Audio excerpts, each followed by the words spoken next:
Hi, David Campanile here, owner of Campanile Law, located in the state of New Jersey. We handle estate planning and probate. Today's topic is about mutual wills and if they are a good idea. But before we jump into that, if you have any questions pertaining to estate planning or probate and want to schedule a free phone call consultation with me, contact me at njestateattorney.com. You can send me an email directly at david@campanilelaw.com, or if you're on YouTube, it's down here. If you're on LinkedIn, it's up here. Hit me right on my scheduler, pick a time that works for you, and let's get ready to talk. So today's topic is about mutual wills, and it's kind of interesting how mutual wills work, and why I feel they aren't a good idea for you. But what is a mutual will? A mutual will is a will that is signed by both spouses. So it's basically a joint will between the two parties, and you're basically outlining how if one spouse passes, the other spouse is directed to use funds, and then whom everything is going to go to after the second spouse passes away. But the caveat of a mutual will or a joint will is that once this is put into place, you can't change your mind. You see some problems here.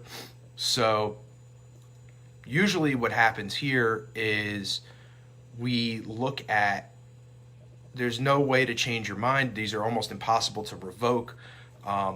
And normally this is not a great idea because, especially for younger people who may end up divorced and could get remarried, you're kind of locked into this idea. And you know, minds change, people change that come into our lives. We tend to see mutual wills with older people who really maybe the choice of remarriage is not around anymore. It's not in their mindset, but you really can't change anything. So you look at it as, couples married, they do a joint will, they have a couple kids, in their will, they're going to divvy things out 50-50, but one of their kids decides to make poor life choices, disowns mom and dad, stops talking to the family completely. You can't go back and change that will anymore. You're locked into it. So that child that you haven't spoken to is still going to get something when if you had a single will, you could say, nope, you're not getting anything. We're going to disinherit you, basically.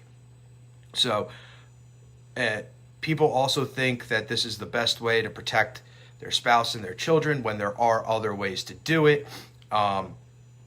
And some of those ways could be building a trust, building even a Q-tip trust, stuff like that. So there are other ways to do things that are much better than the joint will. I don't recommend them at all. I would actually have both parties sign separate wills. That, if husband dies before the wife gets everything, and then we go through how the wife would want to,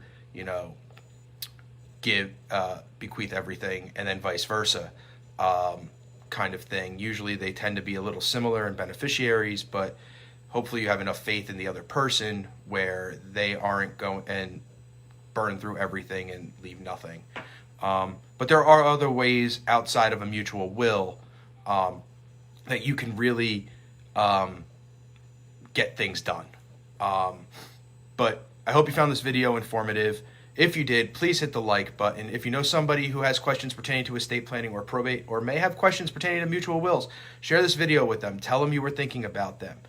If you'd like to schedule a free phone call consultation with me, contact me at njestateattorney.com. Send me an email at david@campanilelaw.com, or hit my schedule button link right below or up top, depending on where you're viewing, and get ready, and we'll answer any and all questions pertaining to mutual wills or your estate planning and probate questions. As always, I'm David Campanile, owner of Campanile Law, located in the great state of New Jersey. We handle estate planning and probate.